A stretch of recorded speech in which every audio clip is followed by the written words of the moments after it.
রহমতুল্লাহি ওয়া বারাকাতুহু। ওয়ালাইকুম আসসালাম। একটু বস্তা পাওয়াটা কমাই দিন।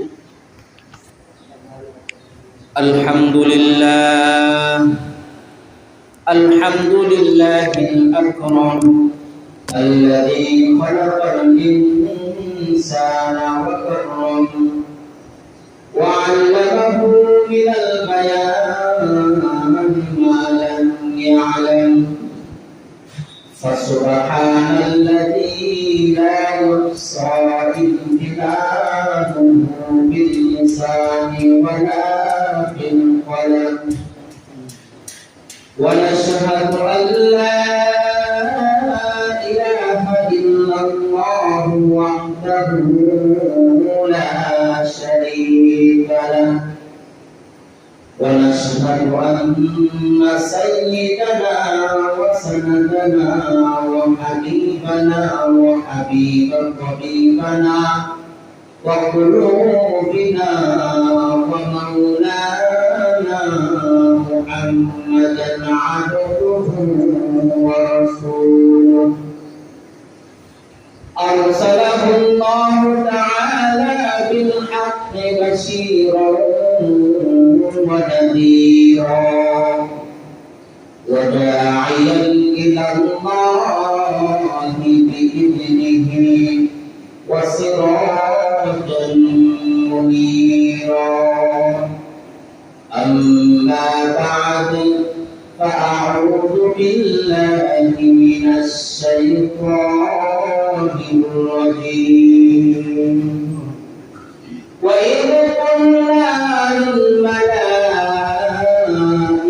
اسجدوا لآدم فسجدوا إلا إبليس أبى واستكبر وكان من الكافرين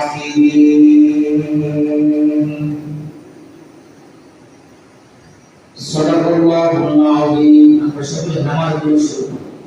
اللهم صل على محمد وعلى آل محمد كما صليت على إبراهيم وعلى آل إبراهيم إنك حميد مجيد اللهم بارك على محمد وعلى آل محمد كما باركت على إبراهيم وعلى آل إبراهيم إنك حميد مجيد بلغ العلا بكماله كشف الهدى بجماله حسنت جميع خصاله صلوا عليه وآله الحمد لله সম্মানিত মুসলিম কিরাম আল্লাহ পাকের দরবারে অসংখ্য লাখ কোটি শুকরিয়া আদায় করছি যে মহান আল্লাহ পাক রব্বুল আলামিন আপনাকে আমাকে অসংখ্য মানুষ থেকে বাছাই করে নির্বাচিত করে আল্লাহর ঘর পবিত্র জুমার দিনে আল্লাহর ঘর মসজিদে আসার জন্য বসে কিছু কথা বলার জন্য অথবা শোনার জন্য তৌফিক এনায়েত করেছেন সেজন্য আমরা সকলে মালিকের দরবারে একবার শুকরিয়া আদায় করি আলহামদুলিল্লাহ। সম্মানিত মুসলিম কিরাম আমরা গত জুমায় আলোচনা করছি ধন সম্পদ সম্পদের মূল মানুষের অন্তরে যখন ঢুকে যায় সম্পদ আমি কিভাবে অর্জন করলাম সেটার মাছ বিচার আমি দেখি না, হোক সেটা হারাম পন্থায়, হোক সেটা সুদের খায়, হোক সেটা ঘুষের পন্থায়, যে কোনো মূল্যে হোক আমার সম্পদের পাহাড় আমার ঘরে তুলতে হবে। এই যে সম্পদের মুখ আমাদের অন্তরের ভিতরে, সেই সম্পদের মুখ মানুষকে দিন থেকে দূরে সরিয়ে দেয়, কথা বলে ঠিক না? এই সম্পদের মুখের কারণে এই সম্পদের মোহাব্বতের কারণে, সম্পদের যে হক রয়েছে, যেমন যাকাত দেওয়া, সৎকারে বেতন আদায় করা, গরিব অসহায় মানুষদেরকে দান সৎকার করা, হজ করা, টাকা হলে হজ করা, কুরবানি করা, এই যে বিষয়গুলো আমরা সেগুলা করতে চাই না। আমরা চিন্তা করি কি আমি যদি সেটা করি তাহলে আমার ধন সম্পদ কমে যাবে। এই যে সম্পদের মোহ, হচ্ছে মাল, এই সম্পদের মোহের কারণে আমরা দিন থেকে দূরে সরে যাই। সম্পদের মোহ আরবিতে বলা হয় হুব্বে মাল, আর একটা হচ্ছে হুব্বে জাহ, এটা হচ্ছে সম্মানের মোহ। আজকে আমি এই বিষয়ে আলোচনা করব ইনশাআল্লাহ। সম্মানের মোহ, প্রশংসার মোহ। আমরা চিন্তা করি সমাজের মধ্যে আমি অনেক দামি, আমাকে মানুষ অনেক সম্মান করে, অনেক শ্রদ্ধা করে। এই যে একটা অহংকার আমার ভিতরে জাগ্রত হতে থাকে, এই অহংকার কিন্তু মানুষকে দিন থেকে দূরে সরিয়ে দেয়। এই যে সম্মানের মোহ আমরা আমাদের ভিতরে জাগ্রত হয়, আমরা অনেক সময় চিন্তা করি মানুষ আমাকে সম্মান করে। সমাজের মধ্যে যে কোনো মূল্যে হোক না কেন, সবার মধ্যে আমার উপরে থাকতেই হবে, সবার চাইতে আমার বড় হতেই হবে, সবার চেয়ে আমাকে মানুষ সম্মান বেশি করতেই হবে। এই যে একটা সম্মানের মোহ আমাদের অন্তরের ভিতরে জাগ্রত হয়, এটাও মানুষকে দিন থেকে দূরে সরিয়ে দেয়। এমনকি এটা মানুষকে গুমরাহি বানিয়ে দেয়। এই যে সম্মানের মোহ, প্রশংসার মোহ আমাদের ভিতরে জাগ্রত হয়, এটা কি শয়তানের একটি ওয়াসওয়াসা। আমরা অনেক সময় চিন্তা করি হ্যাঁ এই সম্মানের মোহের কারণে আমি যত ভালো কাজ করি এটা শুধু আমার কাছে ভালো লাগে, অন্য কারোর কাছে ভালো লাগুক আর না লাগুক, এটা শুধু আমার কাছে ভালো লাগে। যত সমাজের মধ্যে যত কাজ আমি করি না কেন, শুধু আমার ভিতরে অহংকার ঘুরতে থাকে। এই অহংকার আমার ভিতরে কাজ করতে থাকে, একের পর এক আমার ভিতরে এই সম্মানের মোহ, যে অহংকারিত, সেটাই আমি সবসময় আমার সামনের দিকে অগ্রসর হতে থাকি। এই সম্মানের মোহ মানুষকে দিন থেকে দূরে চলে দেয়, মানুষকে ধ্বংস করে দেয়। এই সম্মানের মোহ মানুষকে অহংকার, যে অহংকার মানুষের ভিতরে জাগ্রত হয়, এটা একমাত্র শয়তানের কারণে। কারণ আল্লাহ পাক রব্বুল আলামিন ইবলিস শয়তানকে, এই ইবলিস শয়তানকে কিন্তু এই অহংকারের কারণে সে দিন থেকে আল্লাহ তাআলার কাছ থেকে লাআনতের পথটা নিয়ে সে দুনিয়াতে ঘুরে ফিরে বেড়াচ্ছে। এজন্য আল্লাহ পাক রব্বুল আলামিন কুরআনুল কারীমের মধ্যে বলেন, মা মানাআকা আল্লা তাসজুদা ইয আমারতু, তোমাকে আমি অনেক শক্তি দিয়েছিলাম, তোমাকে আমি অনেক বড় বানিয়েছিলাম, তুমি আমার আদমকে সিজদা করবে, কিন্তু তুমি কেন সিজদা করলে না? কি কারণ, কি সমস্যা ছিল আমার আদম সন্তানকে তুমি সিজদা করলে না? তখন সে বলল, আল্লাহ, আমাকে তুমি অনেক দামি করে, আমাকে তুমি অনেক সম্মান দিয়ে তুমি আমাকে তৈরি করেছো, আমাকে তুমি অনেক তাজিদ, আমাকে তুমি শ্রেষ্ঠ করে তুমি আমাকে তৈরি করেছো, আমি কেন তাকে আদমকে সিজদা করব? আমার স্বভাব হচ্ছে, আগুনের স্বভাব হচ্ছে উপর দিকে যাওয়া, আর মাটির স্বভাব হচ্ছে নিচের দিকে যাওয়া। আমাকে আপনি আগুন দিয়ে তৈরি করেছেন, আমি মাটি দিয়ে তৈরি করা মানুষকে আমি সিজদা করতে পারবো না। আমাকে আপনি অনেক দামি করে বানিয়েছেন তার চাইতে, কিন্তু আমি তাকে সিজদা করতে পারবো না, আমি আদমকে আমি সিজদা করতে পারবো না।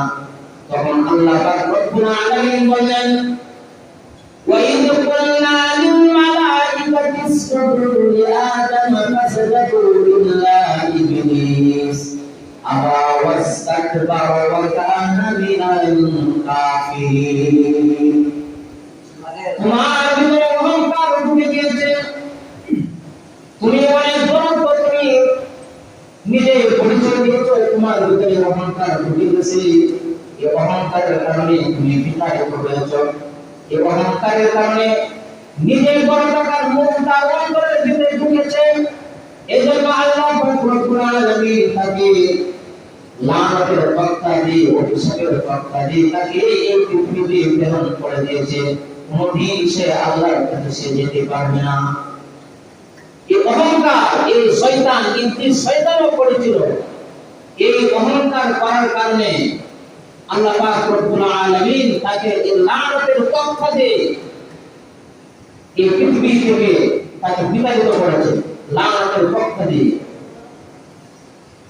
এই জন্য আল্লাহ পাকের যত হুকুম রয়েছে আল্লাহ এবং আল্লাহর রাসূলের যে কোনো হুকুম আমাদের মধ্যে আসে তখনই সেটা আমাদের মানতে হবে কারণ আল্লাহ এবং আল্লাহর রাসূলের যে হুকুম রয়েছে এই হুকুমের সাথে যদি আমরা কোনো যুক্তি দাঁড় করাই আল্লাহ এবং আল্লাহর রাসূলের ইবাদতের সাথে যদি আমি ব্যক্তিগত কোনো যুক্তি দাঁড় করাই তাহলে আমি আমার ঈমান থাকবে না আমি কাফের হয়ে যাব অতএব আল্লাহর কোরআন হাদিস থেকে যে কোনো বিষয় আমাদের সামনে আসুক আমরা সেটা বুঝে আসুক বা না আসুক সেটার প্রতি আমার ঈমান থাকতে হবে সেটা আমার মেনে আমার চলতে হবে এটা যদি আমার ভিতরে যদি অহংকারিত্ব ঢুকাই ফেলি আমি ইবাদত করতে পারবো না আল্লাহ তাআলার ইবাদতের সাথে যদি আমি কোনো যুক্তি দাঁড় করাই তাহলে আমার ঈমান হারা হয়ে এই পৃথিবী থেকে আমার মৃত্যুবরণ করতে হবে কথা বলে ঠিক কিনা প্রিয় হাজিরিন আপনারা ইতিমধ্যে সকলে জানেন সমাজের মধ্যে অনেক মানুষ নিজের বড়ত্ব অনেক ফুটিয়ে তুলে মানুষের সামনে নেতৃত্ব স্থানীয় যে সমস্ত লোকেরা রয়েছে তারা অনেক সময় চিন্তা করে ক্ষমতার যে চেয়ার রয়েছে এই চেয়ার আমার প্রয়োজন এই চেয়ারের মধ্যে আমার বসে থাকতে হবে যে কোনো মূল্যে হোক না কেন এই চেয়ার আমি চাই আমার মধ্যে যে সমস্ত বিরোধী পক্ষ রয়েছে রাষ্ট্রের যত অস্ত্র রয়েছে সেই অস্ত্র তাদের সাথে মোকাবেলা করে সেটাকে তোমরা ধ্বংস করে দাও সেই মোকাবেলা করে আমার চেয়ারটা রাখতে হবে এই যে অহংকার এই নেতৃত্ব স্থানীয় যদি কোনো সময় তার ভিতরে একবার ঢুকে যায় চেয়ার পাওয়ার লোভে তাহলে তার পরিণতি কিন্তু একই হয়ে দাঁড়ায় সামনে আপনারা ইতিমধ্যে সকলে জানেন গত 24শে আগস্ট বাংলাদেশের মধ্যে যে কোনো ফ্যাসিস্ট আমলে যে ব্যক্তি এই রাষ্ট্রকে 15 বছর 16 বছর যে ব্যক্তি এই রাষ্ট্র পরিচালনা করেছে কিন্তু সে এমন ভাবে রাষ্ট্র পরিচালনা করত লাস্ট মুহূর্তে দেখা যায় মানুষের এমন পরিস্থিতি মানুষের সাথে মানুষের আচরণ মানুষের সাথে এমন আচার ব্যবহার করতে শুরু করলো আলেমদেরকে অযথাই তাদেরকে কারাবন্দী করে রেখেছে হাজারো মানুষকে ধীরে ধীরে অনেক কষ্ট দিয়েছে হাজারো মানুষকে অনেক কষ্ট দিয়ে তাদেরকে তাদের মৃত্যু বরণ করিয়েছে এজন্য আল্লাহ পাক রব্বুল আলামিন সারা পৃথিবীর মধ্যে এমন একটি নজির দেখিয়েছে সারা পৃথিবীর মানুষ শুধু বাংলাদেশের দিকে থাকে দেখছে শুধু বাংলাদেশের পরিস্থিতি সেদিন কথা বলেন কিনা এই যে তার ভিতরে এমন একটি অহংকার ঢুকেছিল যে অহংকার সে চাচ্ছিলেন যে কোনো মূল্য করতে কেন আমি এই রাষ্ট্র আমি একাই কায়েম করবো এই রাষ্ট্রকে আমি নিজে পরিচালনা করব এখানে কেউ কোনো পরিচালনা করতে পারবে না যে কোনো মূল্য করতে কেন আমার চেয়ার আমাদের রাখতে হবে বাংলাদেশের যত পুলিশ বাহিনী রয়েছে সমস্ত পুলিশ বাহিনীকে মানুষের সাথে মোকাবেলা করার জন্য তাদেরকে হুকুম করে দিয়েছিল এজন্য আল্লাহ তাআলা তাকে এমন অপমান করেছে এমন লাঞ্ছিত করেছে সারা পৃথিবীর মানুষ শুধু তার দিকে তাকিয়ে গেলে শুরু করে দেখছে তার এমন পরিস্থিতি এমন ভয়ানক পরিস্থিতি এজন্য যে ব্যক্তি যে বান্দা আল্লাহ এবং আল্লাহর রাসূলের সাথে কোনো অহংকার করবে, যে কোনো মনে হোক না কেন তার এমন অহংকার যদি তার ভিতরে একবার ঢুকে যায় তাহলে তার এমন পরিণতি হবে সে নিজেও কল্পনা করতে পারবে না। কথা বলেন ঠিক কিনা? প্রিয় হাজিরিন, আমরা অনেক সময় চিন্তা করি, আমরা অনেক নিজেকে বড় রাখার কারণে অনেক বড় বড় আমল থেকে আমরা দূরে সরে যাই। অনেক সময় আমি চিন্তা করি আমরা ছোট ছোট বাচ্চাদেরকে আমরা সালাম দিতে পারি না, সালাম দিতে চাই না। আমার অডিয়েন্স যারা রয়েছে তাদেরকে আমি সালাম দিতে চাই না। আমি চিন্তা করি আমি হচ্ছে একজন বড় মানুষ, আমাকে সে সালাম দিবে, আমি কেন তাকে আমি সালাম দিব? অফিসের একজন বস সেও চিন্তা করে আমার কর্মকর্তা যারা রয়েছে, আমার অধীনস্থ যারা রয়েছে তারা আমাকে সালাম দিবে, আমি কেন তাদেরকে সালাম দিব? এই যে তার ভিতরে অহংকার, এই যে তার ভিতরে অহংকার ঢুকাইল, কিন্তু সে একবারও চিন্তা করলো না সালাম দেওয়ার মধ্যে যে ফজিলত রয়েছে, এই ফজিলতের সওয়াব থেকে আমি নিজে বঞ্চিত হয়ে যাচ্ছি। কথা বলেন ঠিক না? সালাম দেওয়ার মধ্যে যে ফজিলত রয়েছে সেই ফজিলত থেকে আমি নিজে বঞ্চিত হয়ে গেলাম। এই যে অহংকার, আমি তাদের চাইতে কি আমার দাম কম, আমি কেন তাকে সালাম দিব? আচ্ছা না, অনেক মানুষ দেখবেন হাঁটতেছে, একজন ধরেন একজন উপর লেভেলের একজন ব্যক্তি, সে হাঁটতেছে, দেখবেন তার সবাই একদম বন্ধ, কাউকে সালাম দেবে, সে চিন্তা করে আমি তাকে সালাম দিলে আমার ইজ্জত কমে যাবে। এটা কি বিষয়টা এরকম? কিন্তু না, সমাজের মধ্যে ছোট হোক বড় হোক, আমার কর্মকর্তা হোক, ইসলামে হচ্ছে তাকে সালাম দেওয়া, তাকে সুন্দর মধুর সুরে তাকে ডাক দেওয়া, তার সাথে কথা বলা। এই যে অহংকার আমাদের ভিতরে, এই অহংকার হচ্ছে মানুষের ধ্বংসের মূল কথা। প্রিয় হাজিরিন, আমার নিজেকে আমি অসম্মানী করে তুলব, নিজেকে আমি অসম্মান হবো, এটা কিন্তু ইসলামে বলে নাই। ইসলামে বলা হয়েছে তোমার নিজের সম্মান তুমি নিজে টিকিয়ে রাখো। ইসলামে কিন্তু এটা বলেছে, নিজেকে তুমি অসম্মানী করে নিজের সম্মানকে তুমি বিসর্জন দিয়ে তুমি অসম্মানী হবা সমাজের মধ্যে, এটা আবার আল্লাহ নিষেধ করেছেন। হাদিসের মধ্যে আল্লাহ রাসূল বলেন, লা ইয়ানবাগি লিল মুমিনি আন ইউযিল্লা নাফসা। কোন মুমিন মুসলমান, কোন মুমিন বান্দা সে চাইবে না, সে কখনো চাইবে না আমি যেন মানুষের মধ্যে কোনো অসম্মানী ভোগ করি। কথা বলেন ঠিক না? এজন্য নিজের জীবনকে আমরা অনেক সময় চিন্তা করি, এই যে অহংকার আমাদের ভিতরে জাগ্রত করি, সে অহংকার থেকে আমার নিজেকে আমার খুশিয়ে রাখতে হবে। যারা প্রকৃতপক্ষে যারা মুমিন বান্দা তারা সতর্ক থাকবে সব সময়, তার নিজেকে সে সতর্ক রেখে সে সমাজের মধ্যে চলবে। কেমন সতর্ক থাকবে একটু সূত্র বর্ণনা করি। একদিন আপনার আমার পয়গম্বর রমজান মাসে ইতিকাফ করছিলেন মসজিদের নববীতে। মসজিদের মধ্যে ইতিকাফ অবস্থায় তার বিবিদের সাথে, তার বিবিদের যে ঘর ছিল প্রত্যেকের ঘর মসজিদের নববীর আশেপাশে ছিল, কাছে একদম কাছে ছিল। কিন্তু হঠাৎ করে তার বিবিরা মসজিদের মধ্যে আসলেন আল্লাহর রাসূলের খেদমত করার জন্য। কেউ আসতেন মাথার চুল আঁচড়ে দিতেন, কেউ আসত শরীরের মধ্যে তেল লাগিয়ে দিত, এক একজন এক এক খেদমতের জন্য মসজিদের মধ্যে আসতেন। কিন্তু আপনার আমার পয়গম্বর বর্তমান যে জায়গার মধ্যে আল্লাহর রাসূলের যে জায়গায় রওজা শরীফ, সেই জায়গাতেই ছিল হযরত আম্মা আয়েশা রাদিয়াল্লাহু তাআলা আনহুর ঘর ছিল সেই জায়গাটা। আরেকদিন ইতিকাফ অবস্থায় আল্লাহর রাসূলের বিবি হযরত হাফসা রাদিয়াল্লাহু তাআলা আনহু তিনি আসছেন মসজিদের মধ্যে আল্লাহর রাসূলের সাথে কথা বলার জন্য। ইতিমধ্যে দেখেন মসজিদের সামনে দিয়ে দুজন সাহাবী তিনি হেঁটে হেঁটে এদিকে সামনের দিকে অগ্রসর হচ্ছিলেন। তখন আপনার আমার পয়গম্বর দিকে ডাক দিলেন, ও সাহাবীরা, তোমরা যাকে দেখতে পাচ্ছ মসজিদের মধ্যে সে হচ্ছে আমার বিবি হাফসা। এই কথা আল্লাহ রাসূল কেন বললেন? এজন্যই বললেন তারা যেন তাদের ভিতরে যেন কোনো সন্দেহ না ঢুকতে পারে আল্লাহর রাসূল কোন ভিন্ন নারীর সাথে কোনো কথা বলছে কিনা, এমন যদি কোনো সন্দেহ করে তাহলে সে তো সমাজের মধ্যে কোনো দিনে দাওয়াত দিতে পারবে না, মানুষ তাকে নিয়ে হাঁটি ঠাট্টা করবে, কথা বলেন ঠিক কিনা। এজন্য আল্লাহ রাসূল নিজে ডাক দিয়ে বললেন, তোমরা যদি সন্দেহ করো, এই জন্য আমি তোমাদেরকে পরিচয় দিয়ে দিলাম, হাফসা আমার স্ত্রী।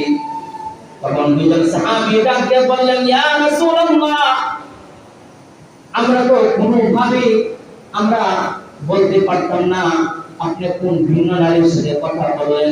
তখন আল্লাহ রাসূল সাল্লাল্লাহু আলাইহি ওয়াসাল্লাম পরিষ্কার হাদিসের মধ্যে উল্লেখ করলেন, লা ইয়ানবাগিল মুমিনি আন ইউহিল্লা নাফসা ইন্নাশ শাইতানা ইয়ারজি মান বা'দিল্লাহ। আল্লাহ রাসূল সাল্লাল্লাহু আলাইহি ওয়াসাল্লাম বললেন, শুনে রাখো, শয়তান মানুষের রগের শিরায় শিরায় তারা ঘুরতে থাকে। শয়তান কোন সময় তোমাদের ভিতরে সন্দেহমূলক কাজ ঢুকিয়ে দেয়। এজন্য সমাজের যারা নেতৃত্ব স্থানীয় ব্যক্তিরা রয়েছে, সমাজের মধ্যে যে সমস্ত বড় বড় ব্যক্তিরা রয়েছে, উলামায়ে কেরাম, যে সমস্ত ব্যক্তিরা সমাজের পরিচালনা করে, তাদের এমন ভাবে চলা উচিত, এমন ভাবে তারা চলবে যেন সাধারণ মানুষ দেখে, অন্যান্য মানুষ দেখে যেন তাদের ভিতরে যেন কোনো সন্দেহ না ঢুকতে পারে, কথা বলেন ঠিক কিনা। তাদের ভিতরে যদি বিন্দু পরিমাণ কোনো সন্দেহ ঢোকে, তাহলে তারা চিন্তা করবে এই মানুষের কথা আমরা কি শুনবো, তার কথার মধ্যে কোনো আসর আসবে না, তার কথার মধ্যে কোনো আমল তারা করতে পারবে না, মনে চাইবে না।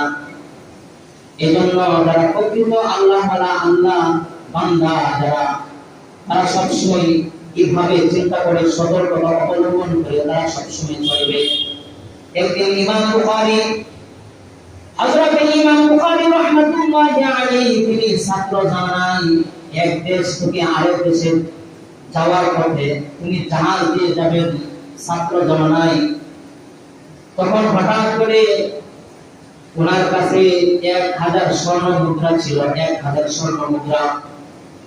তখন ওনার সাথে যে লোক ছিল, ওনার সাথে কথা বলতে বলতে হঠাৎ করে ওনার মুখে বললেন, ভাই আমার কাছে 1000 স্বর্ণ মুদ্রা রয়েছে। এই কথা বলার পরে কিছুক্ষণ পরে যে লোকটার সাথে এই কথাটা বলছিল, এই লোক হঠাৎ করে লঞ্চের ভিতরে, তিনি জাহাজের ভিতরে তিনি হাও মাও করে চিৎকার করতেছে, কান্না করতেছে। মানুষ, হাজারো মানুষ তার সামনে এসে বলল, ভাই আপনার কি সমস্যা, কি হয়েছে? ওই লোকটা তার ভিতরে একটি দুষ্ট চিন্তা তার মাথার ভিতরে ঢুকেছে, বলল, আমার কাছে 1000 স্বর্ণ মুদ্রা ছিল, কে আমার কাছ থেকে নিয়ে গেল। তখন বলছে জাহাজকে তল্লাশি করা হবে, তার কাছে এই স্বর্ণ মুদ্রা রয়েছে। তখন এক সাইড থেকে, এক পানি থেকে জাহাজকে তল্লাশি করতে করতে হযরত ইমাম বুখারী রাহমাতুল্লাহি আলাইহি ওনার কাছে আসলেন তল্লাশি করার জন্য। আর ইমাম বুখারী রাহমাতুল্লাহি আলাইহি ওনার ভিতরে, মাথার ভিতরে এমন চিন্তা চেতনা জাগ্রত হলো। উনি চিন্তা করতেছে, আমি এত কষ্ট করে আমি আল্লাহ এবং আল্লাহর রাসূলের শিক্ষা অর্জন আমি করেছি। আজকে যদি সে এই দুষ্ট মানুষটা যদি আমার কাছে যদি আমার স্বর্ণ মুদ্রা যদি আমার কাছে যদি সে পায়, তাহলে সমাজের মধ্যে আমাকে চোর সাব্যস্ত করা হবে, কথা বলেন ঠিক কিনা। সমাজের মানুষ আমাকে বাজে কথা বলবে। আমি যে এত কষ্ট করে আল্লাহ এবং আল্লাহর রাসূলের দ্বীন শিক্ষা অর্জন করেছি, এত কষ্ট করে আমি হাদিস অর্জন করেছি, তাহলে মানুষ আমার কথা শুনবে না। আমি যে মানুষের হেদায়েতের কথা বলবো তারা আমাকে শুনবে না, আমার দিকে তাকাবে না, আমাকে নিয়ে মানুষে তুচ্ছ করবে, কথা বলেন ঠিক কিনা। এইজন্য ইমাম বুখারী রাহমাতুল্লাহি আলাইহি তিনি চিন্তা করলেন, আমি যদি আমার কাছে যদি এই স্বর্ণ মুদ্রা থেকে যায়, তাহলে আমাকে তারা চোর সাব্যস্ত করা হবে।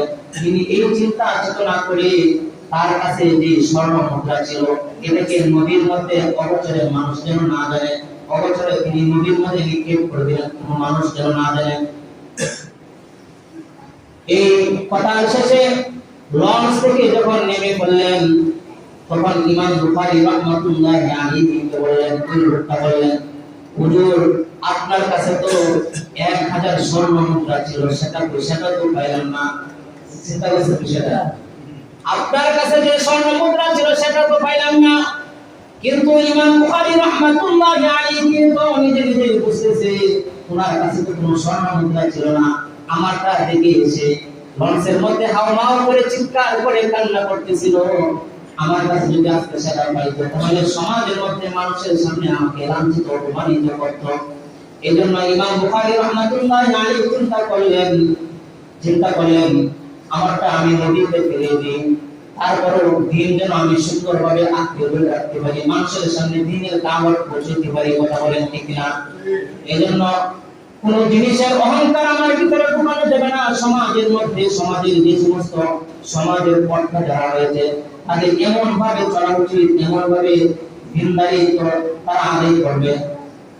এজন্য সূরাতুল হুজরাতের 13 নম্বর আয়াতের মধ্যে আল্লাহ পাক রব্বুল আলামিন বলেন, ইন্না আকরামাকুম ইনদাল্লাহি আতকাকুম। আমার কাছে আল্লাহ পাক রব্বুল আলামিন বলেন, আমার কাছে ওই বান্দা সবচাইতে বেশি দামি, ওই বান্দা সবচাইতে বেশি দামি যার ভিতরে দিনদারি রয়েছে, ফরজদারি রয়েছে, যে ব্যক্তি আল্লাহ ওয়ালা, ওই বান্দা আমার কাছে সবচাইতে দামি। বলেন না সুবহানাল্লাহ।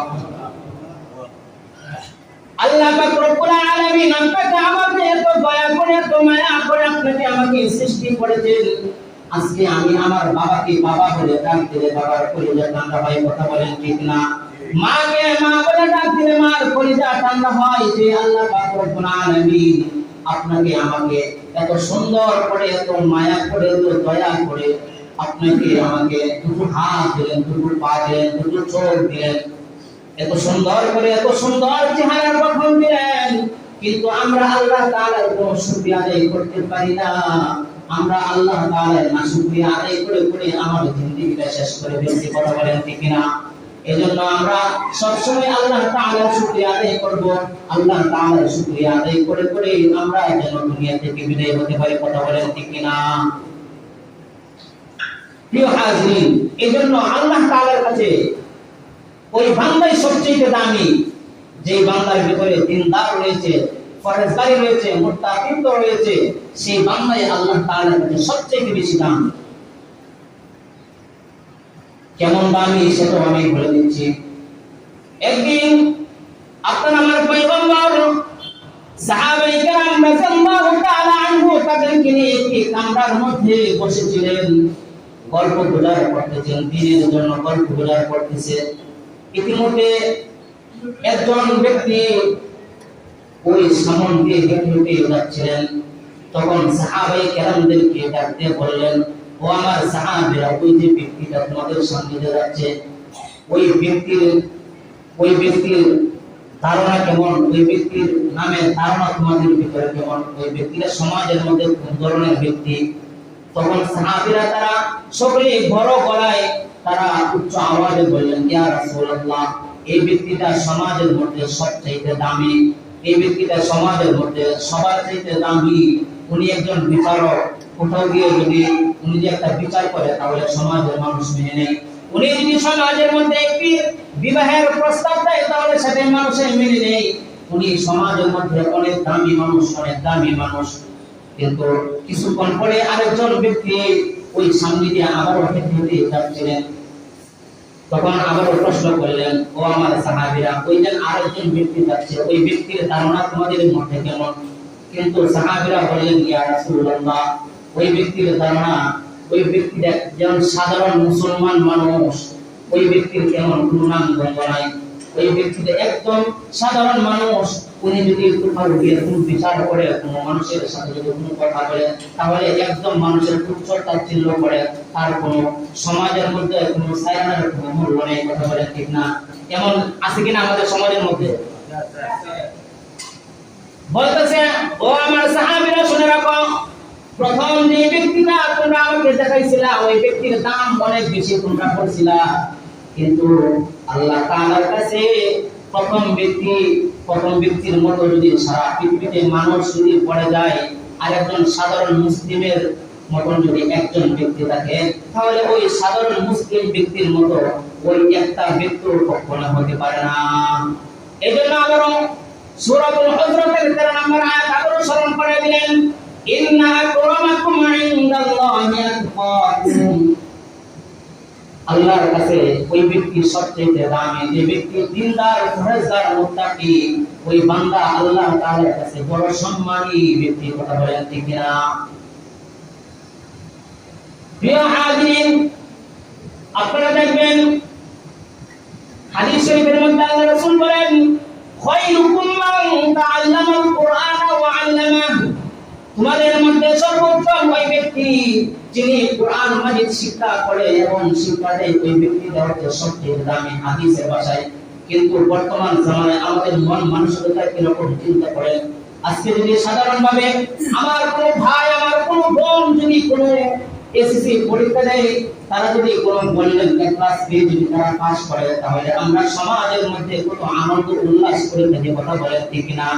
কত আনন্দ উল্লাস করে থাকি।